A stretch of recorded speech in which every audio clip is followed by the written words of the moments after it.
ഇത് വടപ്പരിപ്പാണേ. 2-3 മണിക്കൂർ കുതിർത്തെടുത്ത വടപ്പരിപ്പ് ഇതുപോലെ വെള്ളം തോരാനായി വെക്കാം.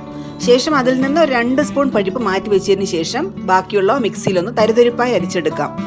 ഒന്ന് ചതച്ചെടുത്താൽ മതിയാകും. ഇതുപോലെ, ഇതാണ് അതിൻ്റെ ഒരു പാകം.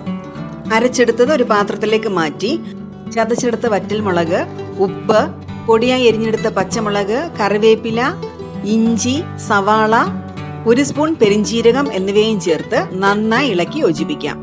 മാറ്റിവെച്ചിരുന്ന 2 സ്പൂൺ പരിപ്പില്ലേ, അതുകൂടി ചേർത്ത് കൊടുക്കാം. ശേഷം നന്നായിട്ട് ഇളക്കി യോജിപ്പിക്കാം.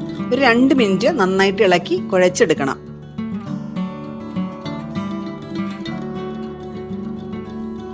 ഇനി ഇതിൽ നിന്ന് ഓരോ ഉരുളകളാക്കി എടുത്ത് കൈവെള്ളയിൽ വെച്ച് ഒന്ന് അമർത്തി പരത്തി തിളച്ചെടുക്കുന്ന എണ്ണയിലേക്ക് ഇട്ട് കൊടുക്കാം. ഒന്ന് മൂത്ത് കിട്ടിയാൽ തിരിച്ചിട്ട് കൊടുക്കാം.